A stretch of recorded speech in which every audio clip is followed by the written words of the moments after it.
చేసుకుంటుంటాడు. అయితే దేవాలయం కదా మా ఊళ్ళో ఎక్కడ కట్టలేదే మాకు తెలియదే అన్నారు. సరే నేరుగా వాళ్ళకి వెళ్ళారు. ఒక చెట్టు కింద తపస్సు చేసుకుంటూ ఉన్నాడు ఒక ముని, సన్నగా ఉన్నాడు ఆయన. మహారాజు వెళ్ళి ఆయన నమస్కారం చేశాడు. చేసి మహాత్మా నేను ఈ ఊరు రాజుని అనగానే ఆయన ఒకసారి ఉరికి బయలుదేసి తండ్రి కూర్చోడానికి అక్కడ ఆసనం పెట్టి, ఎందుకు తండ్రి మీరు వచ్చారండి? ఏం లేదండి, మీరు దేవాలయం నిర్మిస్తున్నారంట కదా, శివుడు నాకు చెప్పాడు అన్నాడు. అనగానే బాగా ఆనందపడిపోయాడు. అయిపోయి అవునండి కడుతున్నాను. ఎప్పటి నుంచి కడుతున్నారండి అడిగారు రాజు. 30 సంవత్సరాల నుంచి కడుతున్నాను అన్నాడు. 30 సంవత్సరాలు.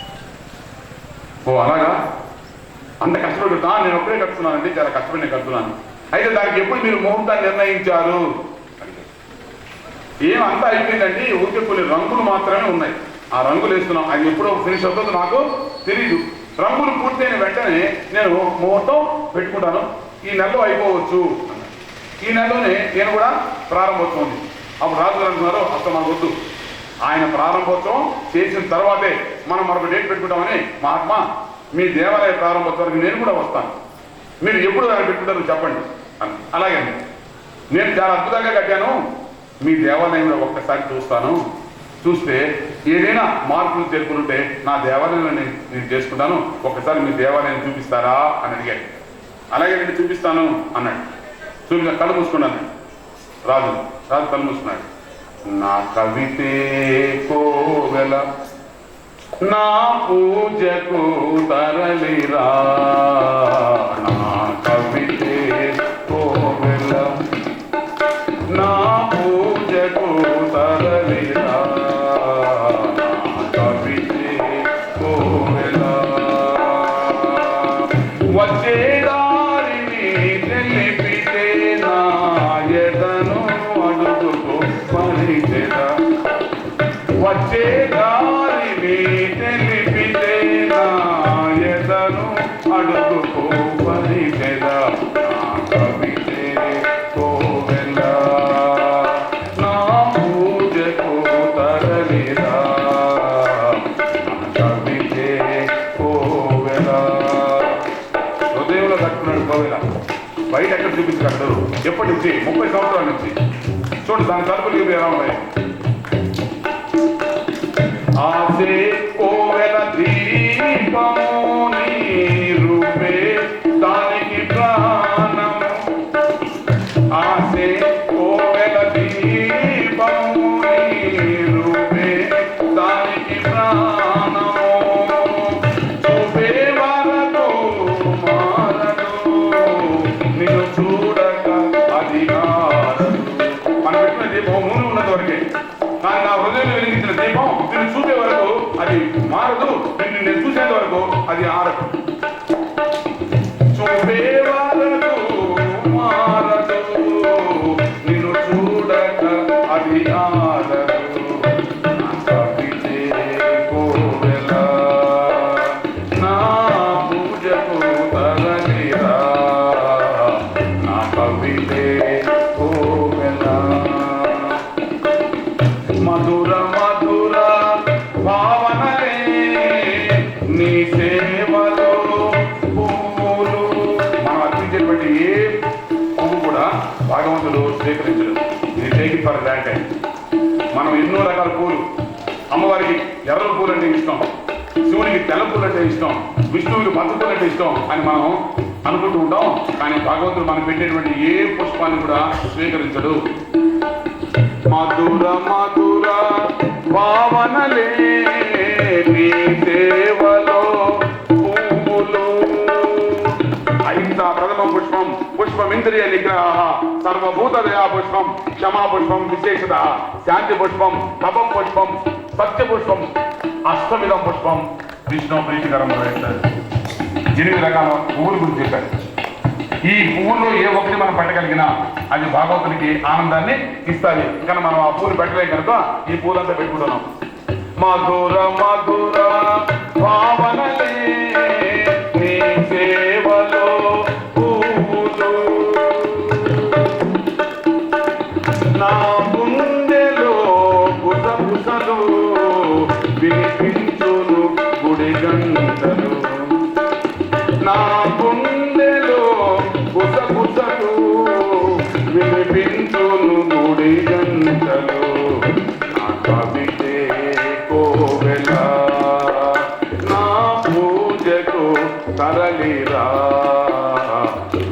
కవితే కోవెల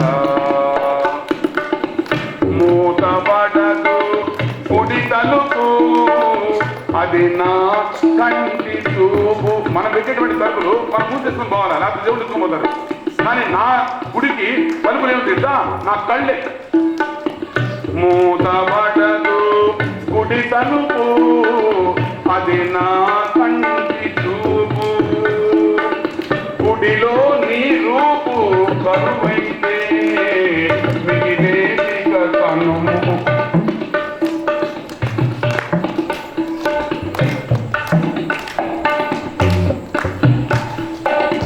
గుడిలో నీ రూపు కరువైతే మిగిలేదిక కనుమూతి. కనుమూతి కళ్ళు మూత కాదు. తండ్రి, నా హృదయంలో నుంచి నేను కానీ దూరం అయితే నాకు మిగిలేది మరణం, చాలు. గుడిలో నీ రూపు కరువైతే మిగిలేదిక కనుమూతి. నా కవితే కోవెల నా పూజకు తరలిరా. నా కవితే కోవెల.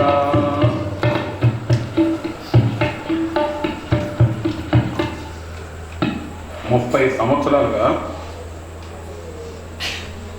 హృదయంలో దేవాలయాన్ని నిర్మిస్తున్నాడు. ఒకసారి ఆలోచించండి. అంటే ఎలాగంటే ఒక రోజంతా గోడ కట్టుకున్నట్టుగా అనుకుంటాడు.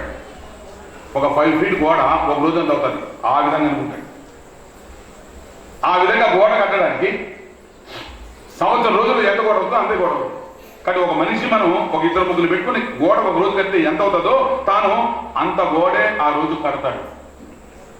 అందుకని 30 సంవత్సరాలు పట్టింది ఈ యొక్క దేవాలయం నిర్మించడానికి. ఇంకెంతకాలం పడుతుంది కూడా తెలియదండి.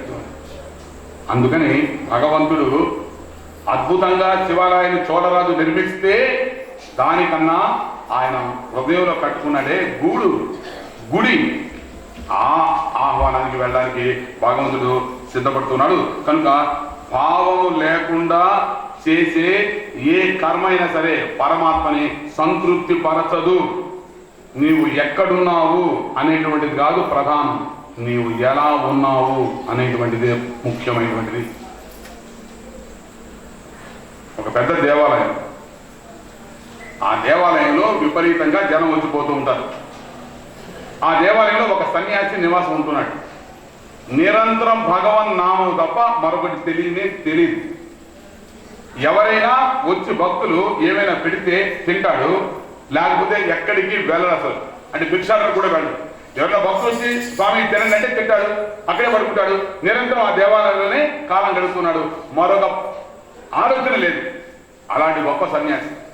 ఇలా చాలా కాలం గడిస్తే ఆ వీటికి ఆ దేవాలయానికి ఎదురుగా ఒక భవనం, అక్కడికి కొత్తగా ఒక ఆమె చేరింది. చాలా అందమైన ఆమె వేసి ఆమె వచ్చి అక్కడ కాపురం పెట్టింది. అప్పటి నుంచి ఆయన పరిస్థితి మారింది. ఎందుకంటే ఆ ఇంటికి ఎవరంటే వాళ్ళ పురుషులు రావడం పోవడం ఇదంతా కూడా చూస్తున్నాడు ఆయన. ఒకసారి ఆ తల్లి శివరాత్రి రోజున శివాలయానికి వచ్చి స్వామిని దర్శనం చేసుకుని వెళ్తూ ఉంటే ఆ సన్యాసి పిలిచాడు. రామని వెళ్ళి నమస్కారం చేసింది.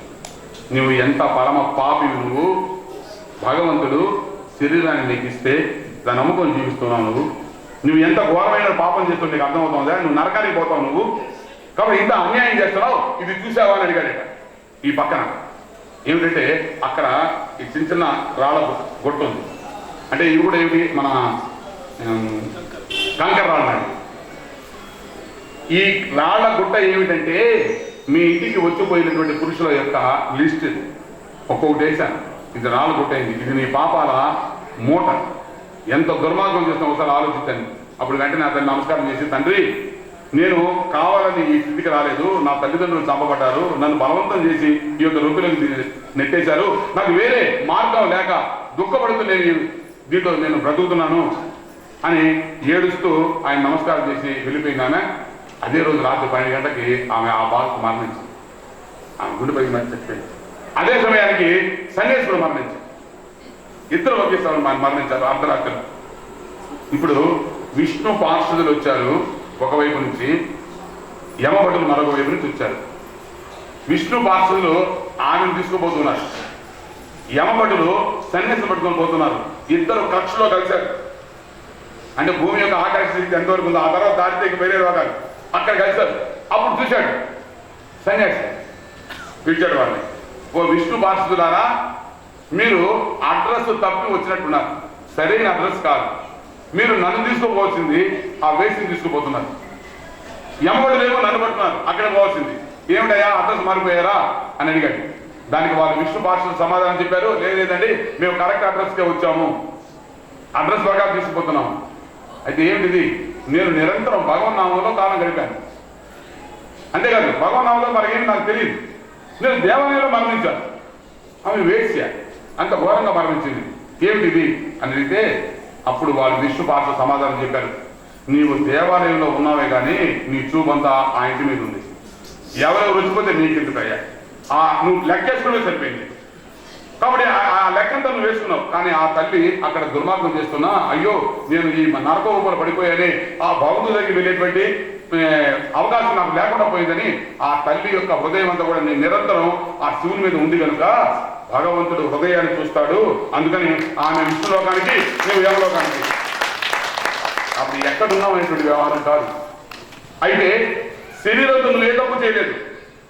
ఒకసారి కింద చూడన్నారట, కింద చూస్తే ఆ సన్యాసి యొక్క శవానికి వేలాది మంది సరేనా, దానికి అద్భుతమైనటువంటి ఒక శకటాన్ని ఏర్పరిచి పూలమాలల మధ్య సుగంధ ద్రవ్యాల మధ్య ఆయన తీసుకుపోతున్నారు. అక్కడ చందనతో కూడినటువంటి కర్రలతో ఆయన్ని దహనం చేస్తున్నారు. అందుకు దుఃఖపడుతూ ఇటు చూస్తే ఆమెను ఎవరు అక్కడికి పోలేదు. మున్సిపాలిటీ వాళ్ళు ఒక దీంతో తీసుకుని వచ్చి ఎద్దుల బండిలో ఆ శవాన్ని తీసుకుపోయి ఎక్కడో విసిరి శ్మశానంలో పారేశారు. నీవు శరీరంతో చేసిన దానికి ఆ శరీరం అంత గొప్పదనాన్ని అనిపిస్తుంది, కానీ నువ్వు మనసుతో చేసిన దానికి నువ్వు ఎక్కడికి వెళ్తున్నావు, యమలోకానికి వెళ్తున్నావు. ఆమె శరీరంతో తప్పు చేసింది, శరీరానికి ఆమె శిక్ష, కానీ ఆమె మనసుతో తప్పు చేయలేదు కనుక ఆమె విష్ణులోకానికి వెళ్తుంది అని విష్ణు కనుక మనస్సు ఎప్పుడు కూడా పవిత్రంగా ఉంచుకోవాలి. మన మనస్సునే భగవంతుడు కోరుతారు తప్ప మన యొక్క శరీరాన్ని మనం చేసే కర్మల్ని కాదు. అందుకని శరీర శుభ్రత కన్నా మనోశుభ్రత ముఖ్యం. కనుక శరీరానికి మనం 96 సార్లు స్నానం చేస్తాం, ప్రయోజనం లేదు. మనసుకు స్నానం చేయాలి. మనసుకు ఎలా స్నానం చేస్తాం? మానసం స్నానం విష్ణు చింతనం శాస్త్రం చెప్తాంది. భగవన్ నామాన్ని ఎప్పుడైతే నీ మనసులో ఉందో నువ్వు స్నానం చేసినట్టు లెక్క. కాబట్టి ఎప్పుడైనా దేవాలయానికి వెళ్ళాలనుకోండి, మీరు నెల్లూరులో నచ్చిపోతున్నారు మిట్ట మధ్యాహ్నం, అక్కడ దేవాలయం ఉంది, ఏదో కార్యక్రమం జరుగుతుంది, అయ్యో నేను స్నానం చేయలేదే పోకూడదే అని అనుకోకూడదు. హాయిగా వెళ్ళి భగవంతుని దర్శనం చేసుకోవాలా. రామాని అన్నారు అనుకోండి, మీరు స్నానం చేసినట్టు లెక్క. శాస్త్రం చెప్తా ఉంది నేనుగా. మానసం స్నానం విష్ణు చింతనం. నువ్వు మనసులో ఎప్పుడైతే విష్ణు భగవాను నువ్వు స్మరించావో నువ్వు స్నానం చేసినట్టు లెక్క. మానసం ఇంకోటి చెప్తారు, స్నానం మనోమన త్యాగ.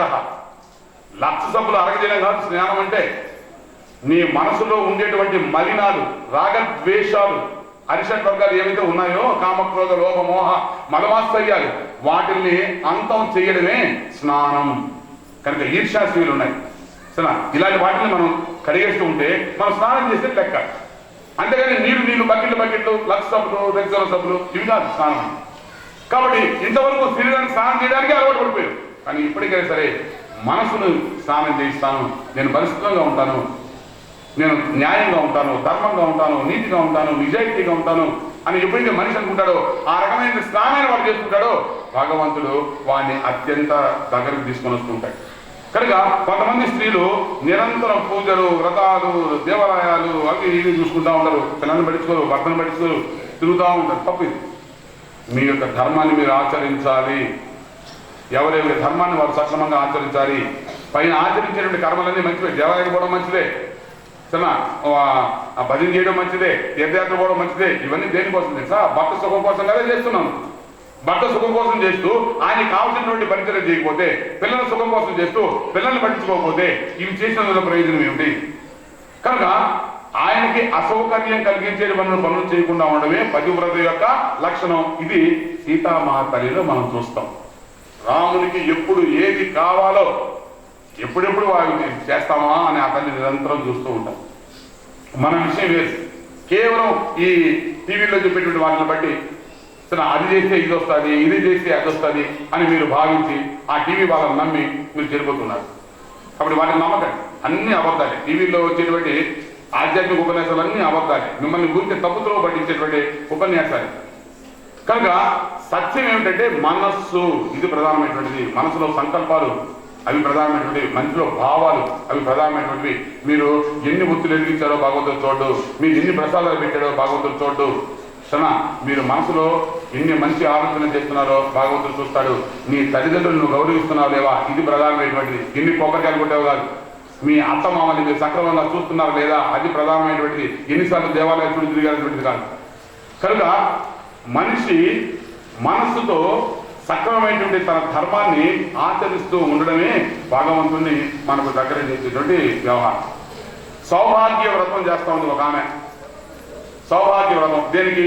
భర్త 100 సంవత్సరాలు బ్రతకాలి అని. దానికి భర్తను పెట్టి అయ్యా అవిసె పువ్వు తేవయ్యా. దాంట్లో పెట్ట అవిసె పువ్వు ఎక్కడ దొరుకుతుంది? ఏమంటే ఎదురింటి పిన్ని గారు 3 రోజుల క్రితమే తెచ్చున్నారు అంటే పక్కింటి పిన్ని గారు తెచ్చారు కాబట్టి నువ్వు తేవాలి అంటే ఆమె ఏమొచ్చేస్తాడు. ఇప్పుడు భర్తను పంపిస్తే భర్త పోయి ఊరంతా తిరిగి ఎక్కడ దొరకలేదే నన్నేం చేయమంటావు? నో, నాకు అనవసరం, నీ సౌభాగ్యం కోసం ఎక్కడ తిరుగుతావు తిరుగు, నాకు దాంతోనే తిరిగిరా. ఇప్పుడు పోతాడు, అటు పోతాడు నిజామాబాద్ పోతాడు, నిజామాబాద్ నుంచి హైదరాబాద్ పోతాడు, హైదరాబాద్ నుంచి శ్రీకాకుళం, శ్రీకాకుళం నుంచి హిమాలయ పడతాడు. ఇంకెందుకు రావని అక్కడ తప్ప చేస్తా కూర్చుంటాడు. పోయే అవిసె పువ్వు కోసం హిమాలయ పర్వతాన్ని పంపించేస్తారు. ఇది తిరిగి రాడు, అక్కడే ఆనందంగా ఉంది మీ పక్కన పని అక్కడ కూర్చుంటాడు. దానికని సౌభాగ్య వ్రతం చెప్పండి. దేని సౌభాగ్య వ్రతం చేసి భర్త కోసం పంపించేస్తాం హిమాలయ పడతాను. కాశీ యాత్రకు పోతుంటారు చాలా మంది.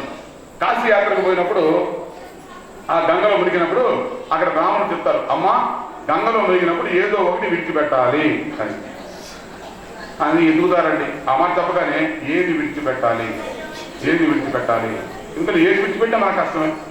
ఇప్పుడు ఆయనతో అడ్డాకు విడిచిపెడతాను. అడ్డాక ఏంటది? ఏదో ఆరోగ్యాలు దొరుకుతారు నాకు ఆకు, దాంతో భోజనం చేస్తారు, అది మనం దొరికేది తెచ్చేది కాబట్టి దాన్ని విడిచిపెడతాను. ఇంకో కాకరకాయ విడిచిపెడతాను, ఇంకా నా కాకరకాయ ఇష్టం. ఇంకొక ఆయన నేను స్వీట్లు విడిచిపెట్టాను, నేను అసలు ముట్టను, డైరెక్ట్ తిట్టేస్తారు. కాబట్టి గంగకు విడిచిపెట్టాను, కాశీలో విడిచిపెట్టాను. సాధారణంగా ఏం విడిచిపెట్టాలంటే మనకు ఏదైతే ఇష్టమో, అత్యంత ఇష్టమో దాన్ని గంగలో విడిచిపెడితే మనకు ఫలితం.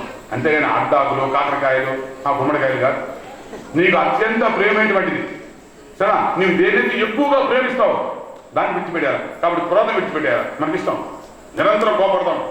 వెళ్ళి అక్కడ మునిగి ఇక నేను ఎవరి మీద కోపడను అని విడిచిపెట్టాను కూడా అద్భుతం. శివుడు వెంటనే నీకు సాక్షాత్కరిస్తాడు.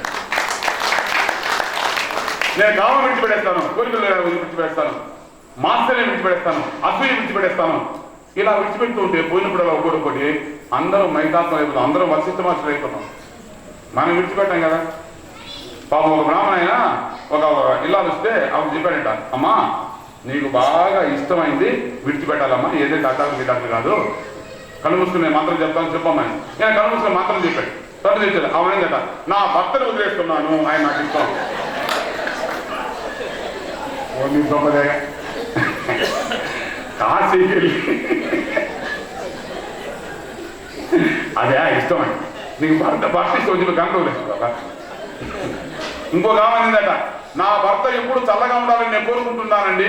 ఎందుకంటే పక్కన ఉన్నది అడుగుతారు, ఏమన్నా నీకు బయట పెళ్ళి అయింది అయితే ఏంటో మంగళహారం లేదే, మంగళసూత్రం ఎందుకు దొరుకుతావు? నా భర్త చల్లగా ఉండాలని ఎప్పుడు ఫ్రిడ్జ్ పెట్టుకుంటాను. ఆమె మంగళసూత్రం వేసుకోదు. ఎందుకు వేసుకోమంటే ఫ్రిడ్జ్లో పెట్టుకుంటాను. ఎందుకు? నా భర్త చల్లగా ఉండాలి, నా భర్త కట్టేది కదా. ఇదే దానికి అర్థం. ఏది ఎందుకు చెప్పారో దాన్ని తెలుసుకొని దానికై మనం ఆచరిస్తే దానివల్ల ఫలితం మనకు వస్తాయి. మన ఇంత హైందవ సంస్కృతిలో ఎన్నో అద్భుతమైన విషయాలు చెప్పారు. ఎందుకు